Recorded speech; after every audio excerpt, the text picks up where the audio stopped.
All right, let's get into it.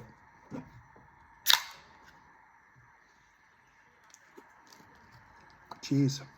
All right, tonight, this episode of Beer and Gear, I'd like to get into a little bit about ammo. Now, most of my shooting at the moment currently is done with my 223. We've been through that 223 before. I wanted to touch base on some stuff. I'm sure if anyone's shooting a 223, they probably know about it. If they don't, they probably should. I want to talk about this stuff. This stuff is Buffalo River. I'm pretty sure it's made by Outdoor Sporting Agencies. Now, this stuff is factory ammo. It comes in sleeves of 50, and these little packs with these. There's 50 to a sheet, and they come in these little satchels of 5. Now, these particular ones, so this stuff is ADI brass, Sierra projectiles, and ADI powder. Now, this stuff is phenomenal. The way this performs. The first time I ever bought this stuff, it was suggested to me by my local shop at the time. Now, when I took it out and field tested this stuff, it is just like, in my opinion, just like shooting hand loads.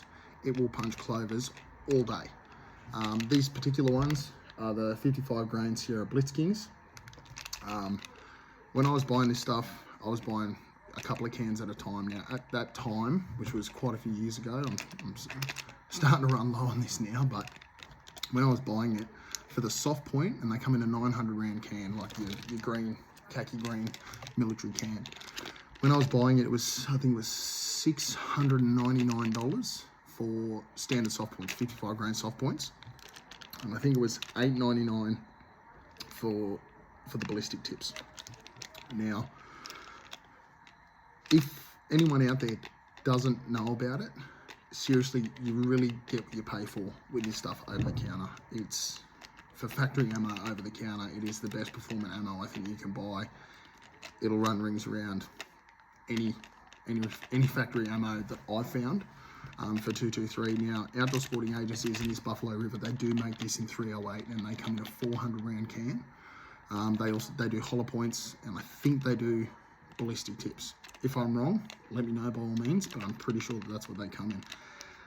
I think they're over $1,000 a can for the 308, the 7.62. I'm not too sure what the price is on this stuff now, but it's been quite a number of years since I bought this. Probably sort of, we're getting on 5 years, because I was buying, sort of 4 or 5 cans at a time. With the amount of shooting and the pest control I was doing at the time. So I am starting to run low on this stuff, but I wanted to touch base on it because it's hard for, unless you're doing something professionally or you're going through a lot of it, you kind of just go and people sort of get what's available. People might have their favourite brand and that sort of stuff. But anyway, I'm not going to harp on about it much more. That stuff's absolutely phenomenal. Outdoor Sporting Agencies, Buffalo River, 55 grain, ADI, it's phenomenal. At the moment, I've also been using this stuff. Now, this is military full metal jacket. I do have a surplus supply of this stuff. It's box primer ammo. It actually shoots quite well for what it is. If you get a decent headshot on a fox, it's not bad for keeping skins. If you hit them on a body shot, it still does a fair puts a fair big hole in them. But if you can get a decent headshot on a fox or a dog, it's not too bad for keeping skins. You still get your little 22 entry hole, and you can end up with about a wound like that at the back of the head. So for keeping skins, it's not too bad. So I'm just going through what I've been using lately. But so the full metal jacket, this is just surplus military stuff, and it's actually not too bad. This other stuff that I have is this non-corrosive Russian steel case stuff, and these are a soft point. It's probably a bit hard to see there, but look, for general, I did get a fair quantity of this for quite a decent price. If I'm culling roos, it's going to do the job. It does the job quite well. And I also have some of this So this is obviously, I think this has got some sort of coating on it. I'm not sure what they coat these cases, these steel cases in, but these are ones that aren't coated. They almost look like an alloy case. But these are a very, very, very small hollow point. Again, they're quite good for, you know, for just throwing them around the paddock. They're not too bad. And my other go-to is PPU. This stuff's, you know, relatively across the board. It's quite consistent. It's certainly not punching clovers, but it is consistent. And the brass is really good for reloading. And I've come across that in not only 223, it's in other calibers too. PPU brass is quite good. This stuff from the brass from Serbia is really quite good. Again, these are just 55 grain soft points. And again, I was buying these in, you know, 500 round bricks. You know, they come in a cryovac plastic box kind of thing. But anyway, touching base on that, that's sort of what I wanted to get into with ammo at the moment. Soon I'm going to be doing some reloading. I'll have my press set up and we'll do a video on that and what powders I like to use. My main powders are 2208 and 2209, depending on the caliber. But we'll go into that in another video. And the other thing I wanted to touch on tonight, I know I'm probably talking a bit fast. For some reason, my phone, I've got some cameras coming and a new editing system coming, and I'm in the process of getting that up and running, but at the moment it won't let me upload anything more than about 13 minutes long, so I've got to keep it short.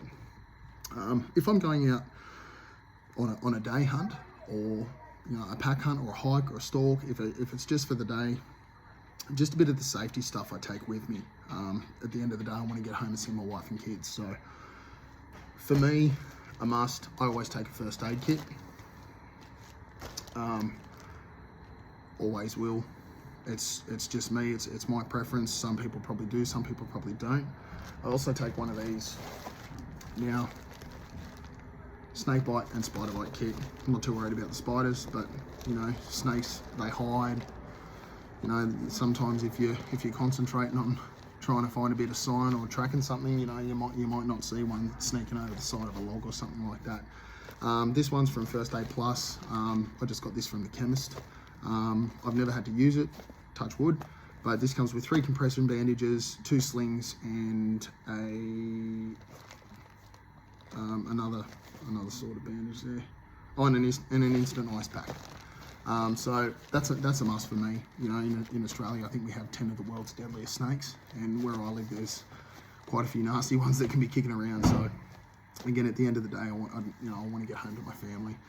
And if I was to go on a sort of an extensive hunt, say, you know, sort of anywhere from 3 to 5 days, and I'm going to be really remote, I do take a UHF, an 80 channel UHS. It's a 5-watt GME.